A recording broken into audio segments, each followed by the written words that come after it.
servo. Caros irmãos e irmãs, hoje, dia 11 de agosto, a Igreja celebra a memória de Santa Clara de Assis. E o Evangelho que nos é proposto para este dia é o Evangelho de São Mateus, capítulo 18, versículos 1 a 5, 10, 12 a 14.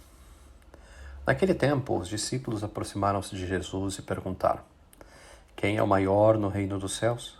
Jesus chamou uma criança, colocou-a no meio deles e disse: em verdade vos digo, se não vos converterdes, não vos tornardes como crianças, não entrareis no reino dos céus.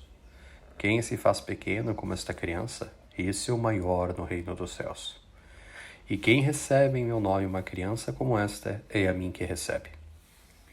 Não desprezei nenhum desses pequeninos, pois eu vos digo que os seus anjos nos céus vêm sem cessar a face do meu Pai que está nos céus. Que vos parece? Se um homem tem 100 ovelhas e uma delas se perde, não deixa ir as 99 nas montanhas para procurar aquela que se perdeu? Em verdade vos digo, se ele encontrar, ficará mais feliz com ela do que com as 99 que não se perderam. Do mesmo modo, o Pai que está nos céus não deseja que se perca nenhum desses pequeninos. Palavra da salvação. Glória a vós, Senhor. Caros irmãos e irmãs, hoje nós escutamos neste Evangelho quando, então, existe este questionamento dos discípulos acerca de quem é o maior no reino dos céus. Aqui no questionamento dos discípulos já existe muitas vezes, talvez, o desejo de ocupar um lugar de destaque. Quem é o maior? Como podemos fazer para ser grandes no reino dos céus? No entanto, talvez a resposta de Jesus seja surpreendente para os discípulos e muitas vezes para nós.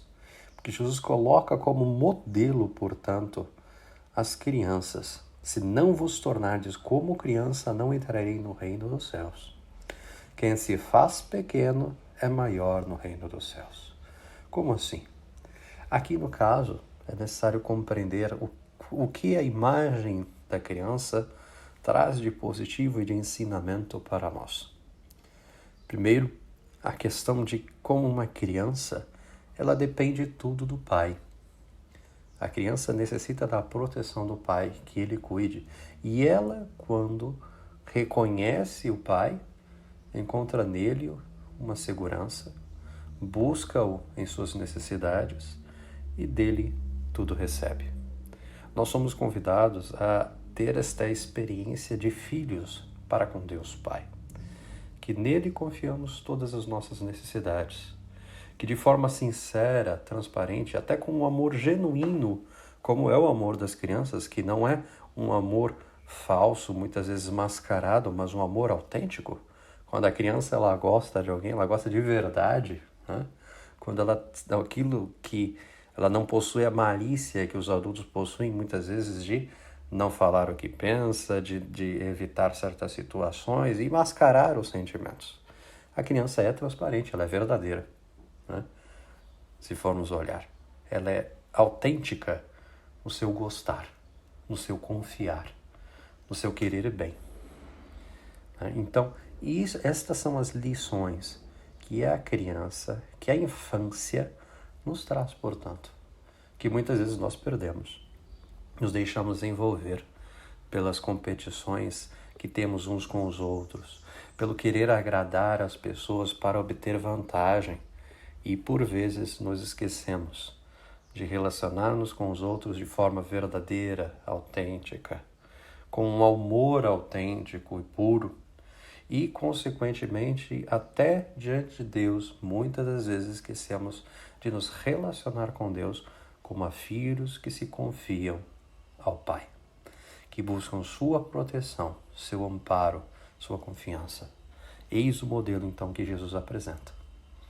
E devemos, então, rezar hoje, inclusive pelas crianças, nesses tempos que vivemos, que, por vezes, existe tanto sofrimento na vida na infância, tantos pecados contra as crianças, tantos males que as atendem, que Deus as proteja, né? E que nós possamos realmente zelar por um crescimento saudável, puro, por uma boa educação, uma boa formação e para que elas possam crescer, como nos diz a palavra de Deus em relação ao próprio Cristo, em estatura, sabedoria e graça diante de Deus e dos homens.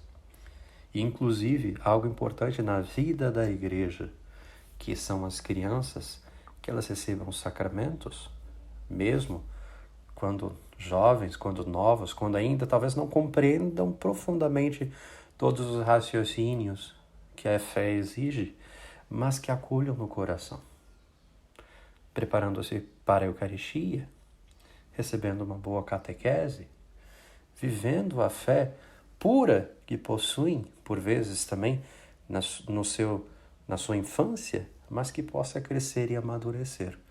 Mas esta semente só amadurece e encontra, se torna um fruto maduro quando é semeada desde pequena. Então, em casa, aos pais, busquem dar exemplo, busquem rezar. Você que tem, ou talvez não seja pai, mãe, mas tenha, talvez, tenha um afilhado, uma afilhada, um sobrinho, netos, dê exemplo, reze com eles, instrua, ensine valores e ensine a fé. E hoje também celebramos, como dito logo no princípio, a memória de Santa Clara, Virgem. Clara foi a primeira mulher que se entusiasmou pelo ideal de São Francisco de Assis, com quem sempre teve uma profunda ligação espiritual. Tinha então 18 anos quando saiu, para seguir Francisco. E pode-se dizer que sua vida religiosa, desde quando fugiu de casa, seguida depois pela sua irmã, que também se tornou santa, Santa Inês de Assis, foi um esforço contínuo para atingir a total e perfeita pobreza. Junto com São Francisco, fundou a segunda ordem franciscana, que lhe traz o nome, as Clarissas, o ramo feminino do franciscanismo, no qual depois entraram também sua mãe, Hortolana, e outra irmã, Beatriz. Passou praticamente a metade de sua vida, quase sempre acamada, mas com frequência participando dos ofícios divinos. Com a Eucaristia nas mãos, salvou o convento de um ataque dos sarracenos em 1240. Morreu em São Damião a 11 de agosto. E é padroeira das comunicações, padroeira da televisão de forma específica. Então também você que de alguma forma evangeliza, e nesse tempo de pandemia somos chamados a evangelizar pelos meios de comunicação, por vezes pela própria televisão, os canais que transmitem a palavra, ou você que faz uso deles, reze e peça a intercessão de Santa Clara, para que possa ser sempre transmitido a palavra de Deus, o ensinamento, a fé, e termos essa experiência de amor com Cristo nosso Senhor, assim como tiveram Clara, assim como tiveram Francisco, e sermos despojados em nossa vida, tendo sempre esse espírito filial de crianças que confiam no Pai. Louvado seja nosso Senhor Jesus Cristo, para sempre seja louvado.